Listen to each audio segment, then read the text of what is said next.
Hello everyone. आज हम सब बात करने वाले हैं प्रेशर के बारे में।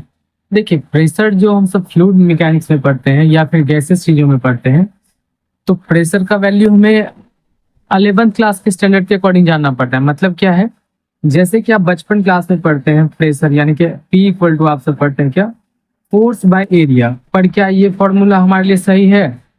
चलिए इसको चेक करते हैं और इसको हम बनाते हैं जेई और नीट के लेवल का। मतलब क्या है इसका, जैसे आपको पता होगा प्रेशर हमारे लिए होता है स्केलर क्वांटिटी, ठीक है, और फोर्स हमारे लिए होता है वेक्टर क्वांटिटी, और एरिया भी होता है वेक्टर क्वांटिटी। हो सकता है कुछ ऐसे स्टूडेंट हो जो अभी 11th क्लास में हो तो उन्हें पता नहीं होगा कि एरिया को भी हम लोग वेक्टर क्वांटिटी मानते हैं। अगर कुछ 12th के स्टूडेंट होंगे तो उन्हें पता होगा कि एरिया वेक्टर क्वांटिटी होता है, क्योंकि इसके पास मैग्नीट्यूड और साथ ही साथ डायरेक्शन भी होता है। ठीक है, तो अभी हम सब जब इसको ध्यान से देखते हैं तो प्रेशर को हम ध्यान से ऐसे लिख सकते हैं, फोर्स बाय एरिया, अगर वेक्टर के फॉर्म में सोचे तो। लेकिन होगा क्या, हमें पता है कि वेक्टर का डिवीजन हमें नहीं सिखाया जाता है। मतलब क्या है, अगर हम इसका एरो ऐसे से कटा दे और उसके बाद हम लिख दे एफ बाय ए, तो क्या ये फॉर्मूला सही है? तो ये फॉर्मूला अब सही नहीं है। लेकिन अगर हम 9th 10th क्लास के स्टैंडर्ड के अकॉर्डिंग बात करें तो फोर्स का सिंपल फॉर्मूला हम सब पढ़ लेते हैं, प्रेशर का सिंपल फॉर्मूला हम सब पढ़ते हैं फोर्स बाय एरिया। लेकिन एक्चुअल फॉर्मूला क्या होता है? तो एक्चुअल फॉर्मूला जो होता है वो होता है फोर्स का perpendicular component divided by area. ठीक है, ये होता है हमारा। ठीक है, अब ये जो हम बात बोल रहे हैं ये कैसे सही या गलत है, इसको हम जज करते हैं। जैसे मानिए समझने के लिए, हमारे पास एक ये वाला एरिया बना हुआ है और हम ऐसे फोर्स एक्सर्ट कर रहे हैं। मतलब हमारे पास कोई डिवाइस है इस शेप का, इसको हम ऊपर से फोर्स लगाते हैं, और जो हमें फोर्स लगाएंगे तो ये एरिया हो जाएगा हमारा ए, और जो हम फोर्स अप्लाई करेंगे वो हो जाएगा एफ। तो हमें पता चलेगा प्रेशर का फॉर्मूला है एफ बाय ए। तो यहाँ तक में तो कोई कंफ्यूजन नहीं है।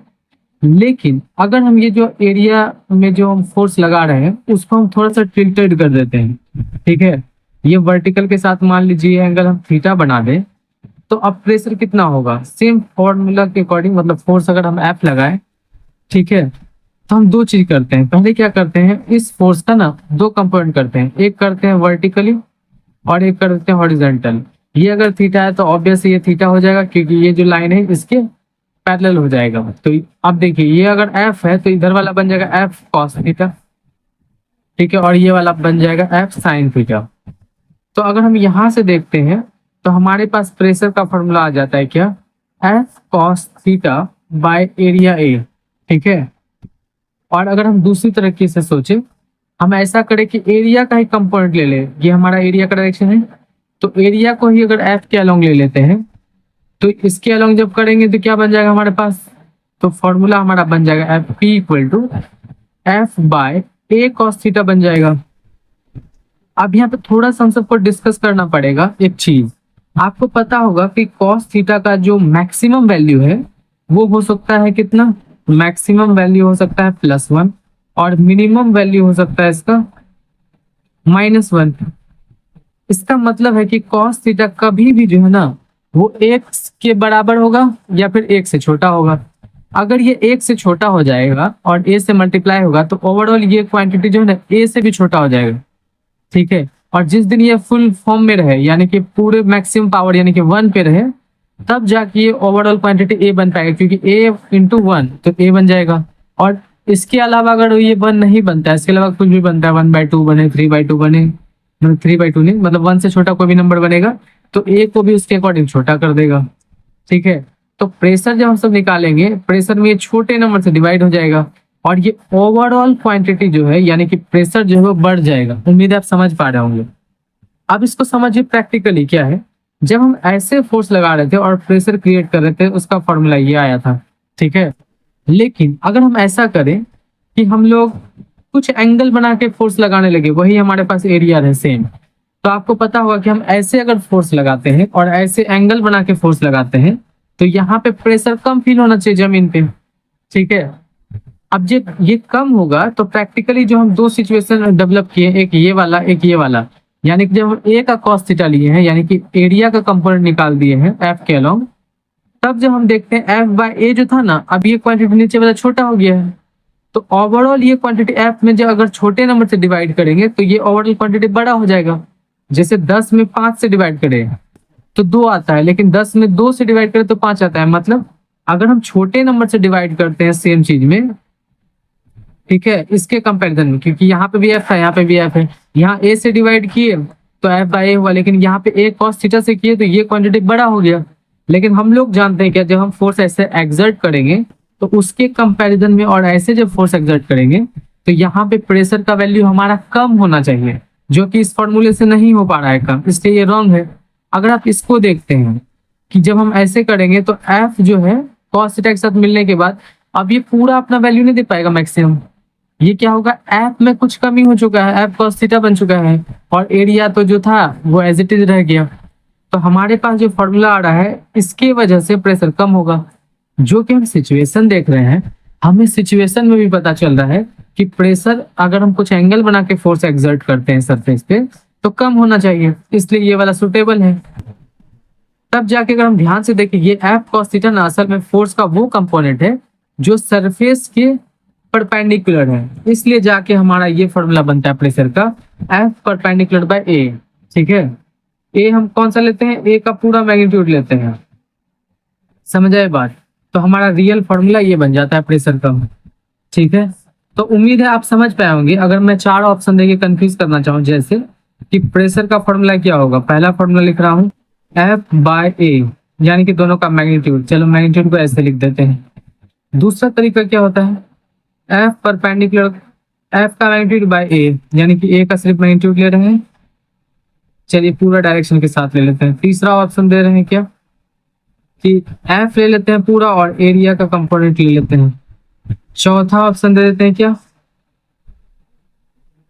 चौथा ऑप्शन दे देते हैं क्या, दोनों वेक्टर फॉर्म में ही लिख दें, तो ये भी गलत है। पांचवा जो है हमें लिखना पड़ेगा एफ परपेंडिकुलर बाय ए। ठीक है, तो ये पांचवा वाला हमारा सही होगा आंसर। क्या ये आपको समझ आ रहा है कि क्यों हुआ सही?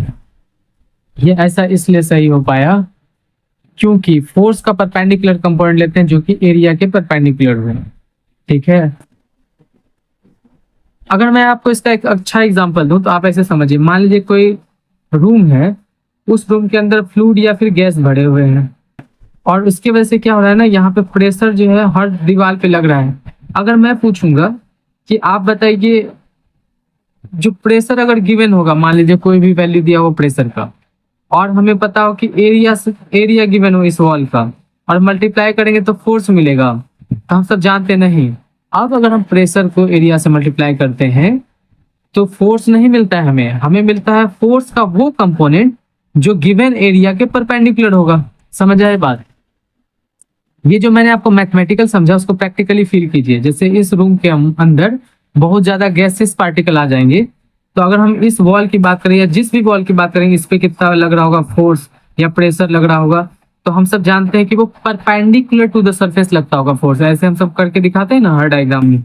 ये वही वाला चीज है जो कि आपको यहाँ से फील भी हो रहा होगा कि प्रेशर इंटू एरिया करते हैं तो फोर्स नहीं मिलता है, फोर्स का वो कंपोनेंट मिलता है जिस एरिया से मल्टीप्लाई किया उसके परपेंडिकुलर डायरेक्शन वाला फोर्स। इसलिए जो हमारा ये क्वांटिटी बनता है प्रेशर, वो वेक्टर नहीं बन पाता है, वो क्या बनता है, स्केलर क्वांटिटी होता है। ठीक है, प्रेशर जो हमारा क्या होता है, स्केलर क्वांटिटी होता है, ये वेक्टर नहीं होता है, गलती से मैंने लिख दिया। ठीक है, तो जैसे कि हम सब बाद में चल के आगे पढ़ेंगे, जैसे आपने देखा होगा कि मान लेते हैं यहाँ पे हमारे पास एक कॉलम हो या फिर ऐसे बाल्टी हो, इसके अंदर पानी भरा हो।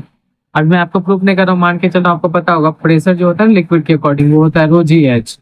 ठीक है, और एटमॉस्फेरिक प्रेशर अगर यहाँ पे लग रहा होगा वो मान लेते हैं पी नॉट होगा, तो पी नॉट के बाद जैसे जैसे हाइट में नीचे आते हैं तो प्रेशर बढ़ जाता है। तो अगर हमें इस पॉइंट ए पे निकालना हो प्रेशर जो कि एच हाइट नीचे हो, तो हम इसको बोलते हैं क्या, P not plus row ji H बोलते हैं। ये निकल जाता है प्रेशर एट पॉइंट ए। लेकिन इसमें समझाने वाली क्या बात है, इसमें समझाने वाली ये बात है यहाँ पे, क्योंकि मैंने अभी आपका इसको प्रूफ नहीं बताया है, लेकिन मैं बस ये बताना चाह रहा हूँ कि प्रेशर एक स्केलर क्वांटिटी है, इसलिए जो यहाँ वैल्यू था उसके बाद जैसे से नीचे आएंगे तो हम ऐड कर सकते हैं, जैसे से ऊपर जाएंगे तो घटा सकते हैं, क्योंकि आपको पता होगा स्केलर क्वांटिटी को हम सिंपल अलजेब्रिक रूल से जोड़ या फिर घटा सकते हैं। उम्मीद है आपको इस वीडियो से कुछ सीखने को मिला होगा। अगर आपको कोई टॉपिक में कंफ्यूजन होता है तो आप कमेंट करके पूछ सकते हैं, मैं उसके रिगार्डिंग वीडियो बना दूंगा। ठीक है, कोई सलाह सुझाव देना हो तो आप कमेंट सेक्शन आपके लिए खुला हुआ है। तो मिलते हैं नेक्स्ट वीडियो में, तब तक के लिए बाय बाय।